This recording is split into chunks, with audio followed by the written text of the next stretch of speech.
আসসালামু আলাইকুম ওয়া রাহমাতুল্লাহি তাআলা আযজা ওয়া জাল্লা ওয়া বারাকাতুহু নাহমাদুহু ওয়া নুসাল্লি ওয়া নুসাল্লিমু আলা রাসূলিহিল কারীম ওয়া আলা আলিহি ওয়া সাহবিহি আজমাইন আম্মা বাদ। দূরের এবং কাছের, দেশের এবং প্রবাসের যে যেখান থেকে রাঙাপরি নিবেদিত মাহে রমজানের তাৎপর্য পাওয়ার্ড বাই SARM স্টিল দেখছেন, সকলকে জানাচ্ছি আন্তরিক শুভেচ্ছা এবং মোবারকবাদ। আশা করছি সকলেই ভালো আছেন এবং সুস্থ আছেন। প্রিয় দর্শক, আজকে আমরা পবিত্র মাহে রমজানের মাহে রমজানের তাৎপর্য, গুরুত্ব আল্লাহ রাব্বুল আলামিন পবিত্র কালামুল্লাহ শরীফে আমাদের জন্য সুন্দর করে ইরশাদ করেছেন, কুতিবা আলাইকুমুস সিয়াম কামা কুতিবা আলাল্লাযিনা মিন ক্বাবলিকুম লাআল্লাকুম তাত্তাকুন। অর্থাৎ, হে মানব জাতি, তোমাদের জন্য রোজাকে ফরজ করা হয়েছে, অবশ্যই রোজা পালন করতেই হবে, এরকমভাবে আল্লাহ তাআলা বলেছেন কুতিবা আলাইকুমুস সিয়াম। সুতরাং এই যে আল্লাহ রাব্বুল আলামিনের অত্যন্ত শক্তভাবে আদেশমূলক বাক্যটি আল্লাহ তাআলা কোরআন শরীফে বললেন, এটি এমনি এমনি নয়। এটির ভিতরে নিহিত রয়েছে মানব জাতির জন্য অপার কল্যাণ এবং মানব জাতির জন্য বিশাল বড় একটা নেয়ামতপূর্ণ দিক নির্দেশনা এই রোজার ভিতরে রয়েছে। তো আসুন আজকে আমরা এই রোজা নিয়ে আলোচনা করতে যাব। তো আজকে আমাদের আলোচনার অতিথি হিসেবে আমাদের মধ্যে রয়েছেন ডক্টর মোহাম্মদ মতিয়ার ইসলাম। আসসালামু আলাইকুম ওয়া রাহমাতুল্লাহি ওয়া বারাকাতুহু। মোহতারাম, আমি আপনার কাছে আজকে শুরুতেই যে প্রশ্নটি করব সেটি হচ্ছে যে আল্লাহ রাব্বুল আলামিন রোজা ফরজ করেছেন আমাদের উপরে। সুতরাং আমরা রোজা রাখাটা কিভাবে আমরা শুরু করতে পারি, রোজা রাখার প্রারম্ভে আমাদের কি কি জিনিসগুলো আমাদের নলেজে রাখতে হবে, যে এই জিনিসগুলো নলেজে রেখে আমি রোজার যে ইবাদতটা এটি আমি শুরু করতে পারি। বিসমিল্লাহ, আলহামদুলিল্লাহ, ওয়াসসালাতু ওয়াসসালামু আলা রাসূলিল্লাহ ওয়া বাদ। চমৎকার প্রশ্নের উত্তর রাসূল সাল্লাল্লাহু দিয়েছেন আলাইহিস সালাতু ওয়াসসালাম। সেটা হচ্ছে, এটা রোজা আমরা কিভাবে শুরু করব। অনেকগুলো দিক আছে। এক হলো শুরুটা। সম্ভবত আজকে আল্লাহর রহমত ইনশাআল্লাহ আমরা সিয়ামের ভিতরে ঢুকতেছি, আল্লাহর রহমত ইনশাআল্লাহ। আজকের সূর্য অস্ত যাওয়ার সাথে সাথে কিন্তু আমরা রমাদান মাসে ঢুকব। তো আল্লাহ রাসূল বলছেন, সুমু লিরুইয়াতিহি ওয়া আফতিরু লিরুইয়াতিহি। রোজা শুরু করো চাঁদ দেখে, এবং রোজা ইফতার করো এবং ঈদ করো চাঁদ দেখে। আমরা প্রথম রমজানে আসি, সিয়ামটা শুরু করেছি কিন্তু আমরা চাঁদ দেখে। আর আল্লাহ তাআলা যদি তৌফিক দান করেন, সিয়াম যখন শেষ করব, ঈদে যাব, সেটাও চাঁদ দেখেই করতে হবে। মুহাম্মদ সাল্লাল্লাহু আলাইহি ওয়াসাল্লাম বলতেছেন, সুমু লিরুইয়াতিহি ওয়া আফতিরু লিরুইয়াতিহি। রোজা শুরু করো চাঁদ দেখেই, আর ঈদও করো চাঁদ দেখে। একটা বিষয়। 2 নম্বর হলো, সিয়াম তো রাখবো, কিন্তু রাখলে তো হবে না। কিছু বিষয় আছে যার কারণে আমাদের সিয়ামের যেই ফলাফল, সেটা কিন্তু আমাদের আমলনামায় আসবে না যদি এই কাজগুলো আমরা করি। সেটার মধ্যে 2 ভাগ। একটা হলো মুফসিদাতুস সিয়াম আল মানবিয়া, একটা হলো আল মুফসিদাতুস সিয়াম আল হিসিয়া। অর্থ হচ্ছে বাংলায় যে একটা হলো নৈতিকভাবে এমন কিছু কর্মকাণ্ড আছে যেগুলো করলে আল্লাহর কোনো প্রয়োজনই নেই এই সিয়াম পালন করে। তার মানে অর্থ এটা নয় আপনি সিয়াম পালন করবেন না। সিয়াম পালন করে সিয়ামের ফলাফলটা যেন আপনার আমল নামায় উঠে। আমাদের দর্শকদের কথা বলছি, আমি সহ সকলের কথাই বলছি।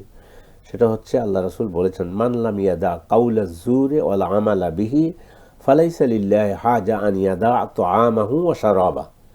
যে ব্যক্তি সিয়াম অবস্থায় আছে, রোজা করতেছে, কিন্তু মিথ্যা কাজকর্ম পরিহার করলো না, মিথ্যা কথা পরিহার করলো না, আল্লাহর কোনোই প্রয়োজন নেই তার খাওয়ার পানাহার এগুলো ছেড়ে দেওয়ার মধ্যে। এটা হলো মানবী নৈতিক দিক থেকে সিয়ামটা হয়ে যাবে, সিয়ামের ফরজ আদায় হয়ে যাবে। এরপর আমরা হেসিয়ে যেগুলো বলতে পারি, যে সমস্ত কারণে আমাদের সিয়াম নষ্ট হয়ে যাবে, রোজা রাখা অবস্থায় যে সমস্ত কাজ করলে, তার মধ্যে 1 নম্বরে বলতে হবে যে খাওয়া পানাহার যদি আমরা করি, তাহলে এর কারণে সিয়াম নষ্ট হয়ে যাবে। এরপরে আছে খাওয়া পানাহারের মধ্যে আবার কিছু বিষয় আছে, যদি কেউ অজান্তে খায়, কেউ ভুলক্রমে খায়, তারপরে কেউ এই ধরনের খাওয়া পানাহার কারণে কিছু ঘটে গেলে রোজা সিয়াম নষ্ট হবে না, কিন্তু ইচ্ছাকৃত পানাহার করা রোজা সিয়াম নষ্ট হয়ে যাবে। ইচ্ছাকৃত বমি করা সিয়াম নষ্ট হয়ে যাবে। তারপরে হলো আস্তে আস্তে আসবে রমজানে দিনের বেলায় কোনো ব্যক্তি যদি সিঙ্গা নেয় এবং সিঙ্গা দেয়, যেটিকে আমরা বর্তমান জামানার সায়েন্টিফিক ভাবে যদি বলতে চাই কাপিং থেরাপি যেটাকে বলা কাপিং হয়, থেরাপি, হেজামা বলতে পারে। হেজামা এবং কারণ আল্লাহ রাসূল বলেছেন আফতারা সাইমু ওয়াল মাহজুম, ইফতার করলো রোজা ভেঙে গেল, সাইম যে আর যে রোজা, আফতারা হাজিমু ওয়াল মাহজুম, আফতারাল হাজিমু ওয়াল মাহজুম, ইফতার হয়ে গেল মানে রোজা ভেঙে গেল। হাজেম যে সিঙ্গা দিতেছে আর মাহজুম হলো যে সিঙ্গা নিতেছে, দুজনের সিয়াম নষ্ট হয়ে যাবে। এটার উপরে কিয়াস করে ওলামায়ে কেরাম বলেছেন রমজানে দিনের বেলায় যদি কোনো ব্যক্তি কাউকে রক্তদান করে তাহলে তার রোজা ভেঙে যাবে। কি রক্তদান? একজন লোক হঠাৎ করে যে কোনো কারণেই হোক অ্যাক্সিডেন্ট করে রক্তের প্রয়োজন, ডাক্তার বলছে যে দ্রুত বাঁচাতে হলে রোগীকে রক্ত দাও। আমাদের যিনি রোজা আছেন রোজা ভেঙে রক্ত দেওয়ার সুযোগ আছে। সেক্ষেত্রে কি তার কাফারা আসবে? না, কাফারা আসবে না, কাজা আসবে। পরবর্তীতে নিজের সিয়াম নিজে কাজা করে দেবে, কারণ এটা হচ্ছে একটা জীবন বাঁচানোর জন্য। জি, আমি আপনার কাছে এই রোজা ভঙ্গের যে কারণগুলো রয়েছে এইগুলোর নিয়ে আবার আসবো। এ পর্যায়ে আমরা একটা প্রিয় দর্শক রাঙাপুরি নিবেদিত মাহে রমজানের তাৎপর্য পাওয়ার্ড বাই SARM স্টিল এর সৌজন্যে অনুষ্ঠানটিতে ছোট একটা বিজ্ঞাপন বিরতিতে যাচ্ছি। বিজ্ঞাপন বিরতির পর ফিরে আসবো আমাদের অনুষ্ঠানে। আশা করছি ফিরে আসা পর্যন্ত আমাদের সাথেই থাকবেন। প্রিয় দর্শক, বিজ্ঞাপন বিরতির পর আমরা আবারও ফিরে আসলাম আমাদের অনুষ্ঠানে। জি মোহতারাম, রমজানের রোজা ভঙ্গের যে কারণগুলো বলছিলেন তার মধ্যে দুটো কারণ আমরা পেয়েছি। একটা হচ্ছে ইচ্ছাকৃতভাবে পানাহার করা, বমি করা, তারপরে হচ্ছে দিনের বেলা যদি কেউ কাউকে রক্তদান করে বা শিঙা লাগায় সেক্ষেত্রে রোজা ভেঙে যাবে। এরপরে কি? এরপরে যেটা আছে, যদি রমজানের দিনের বেলায় খাওয়ার বিকল্প ইনজেকশন হয়, জি, খাওয়ার বিকল্প ইনজেকশন হচ্ছে যেমন স্যালাইন নিল, জি, মানে মুখে খেতে পাচ্ছে না, স্যালাইন নিয়েছে, এটাকে বলা হয় আল ইবরা আল মুগাদ্দিয়া, মানে যেই ইনজেকশন খাবারের কাজ দেয় সেই ধরনের ইনজেকশন নিলে কিন্তু রোজা ভেঙে যাবে। এরপরে হলো রমজানের দিনের বেলায় যখনই মহিলাদের হায়েজ অথবা নেফাস দেখা দেবে সাথে সাথে রোজা ভেঙে যাবে। 5 মিনিট আগে হয়ে গেছে, তাকওয়া থাকতে হবে। এটা না যে 5 মিনিট আগে আচ্ছা বলে চালাই দিলাম যে হয়ে গেছে, না, এটা হবে না। এরপরে যেটা আমরা আসবো সেটা হচ্ছে রমজানে দিনের বেলায় যদি কেউ স্ত্রীর সহবাস করে, এটা আমি পরে নিয়ে আসলাম এই জন্য গুরুত্বটা বোঝাবার জন্য। গুরুত্ব বোঝানো মানে অর্থাৎ এটা খুবই জঘন্য ব্যাপার। সেটা হচ্ছে রমজানের দিনের বেলায় কেউ যদি স্ত্রীর সহবাস করে তাহলে এই কারণে তার রোজা ভেঙে যাবে এবং এর কাজা এবং কাফারা দুইটাই লাগবে। কাফারাটা খুবই শক্ত, কঠিন। কাজাটা তো এক রোজার পরিবর্তে একটা রোজা কাজা করে দেবে। কাফারাটা হইল এক নাগাড়ে 60 দিন রোজা রাখা। যদি কেউ অসম্ভব হয় কারো পক্ষে তাহলে সে 60 জন মিসকিনকে খাবার দেবে। এরপরে আরেকটা অপশন যেটা আছে সেটা হচ্ছে গোলাম আজাদ করা। এখন অবশ্য এটার কিন্তু সুযোগ নেই, এখন গোলাম আজাদ দুনিয়াতে নেই বলে দুইটা আমাদের সামনে আছে।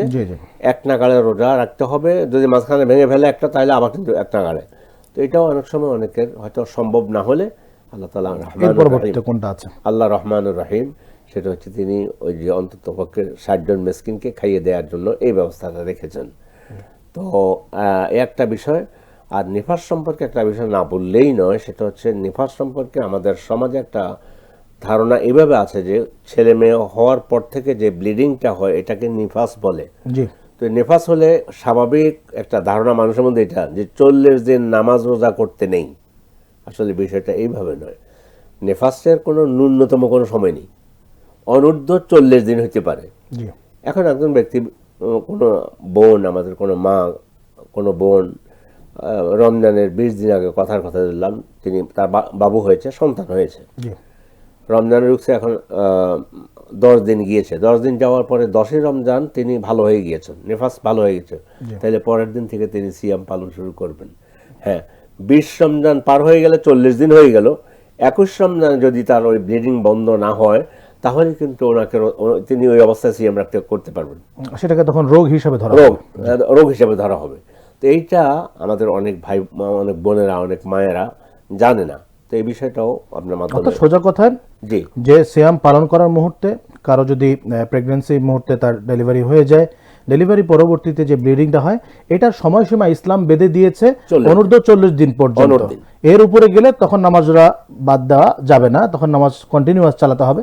বাট 40 দিন পর্যন্ত যদি তার ব্লিডিং দেখা দেয় সেক্ষেত্রে তার জন্য মাফ রয়েছে, পরবর্তীতে সে কাজা করে নেবে। হ্যাঁ, কাজা করে নেবে, নিজের সিয়াম নিজে কাজা করে নেবে। কিন্তু আমি ওইটা মনে রাখা দরকার যে নিফাসের অনূর্ধ্ব 40 দিন, কিন্তু ন্যূনতম 10 দিন হইতে পারে, 20 দিনও হইতে পারে, এইটা মনে যেন রাখে। কিন্তু আম ধারণা এটা যেন না হয় যে 40 দিন। আগামীকালে কিছু কিছু মানুষের প্রশ্ন রয়েছে, সেটি হচ্ছে ইনহেলার নেওয়া যাবে কিনা বা ইনসুলিন নেওয়া যাবে কিনা।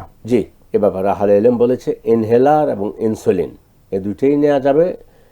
ইনসুলিনটা ইবরা মোগাজিয়ার মধ্যে, মানে যেই ইনজেকশন খাবারের কাজ দেয় না, এটা তো মাসলে নেয়, সামান্য নিচ্ছে, এই জন্য রোজার কোনো ক্ষতি হবে না। গুরুত্বপূর্ণ বিষয় প্রশ্ন করেছেন। আর ইনহেলারটাও এটা হলো শ্বাসকষ্ট হচ্ছে একটু, ওনারা অন্য কিছু একটু ইনহেলার নিলে রোজাটা রাখতে পারবে। ইনহেলারে আসলে শ্বাসের সাথে কিন্তু ফুসফুসে ঢুকছে জিনিসটা, ফুসফুসটা যখন ভিতরে মিউকাস নামক আঠালো পদার্থ জমা হয় তখনই মানুষের শ্বাসকষ্ট শুরু হয়, শ্বাস নিতে পারে না। ওই জিনিসটাকে ক্লিয়ার করে দেওয়া হচ্ছে। ওটা কিন্তু খাওয়া বা পানাহার মধ্যে পড়ে না।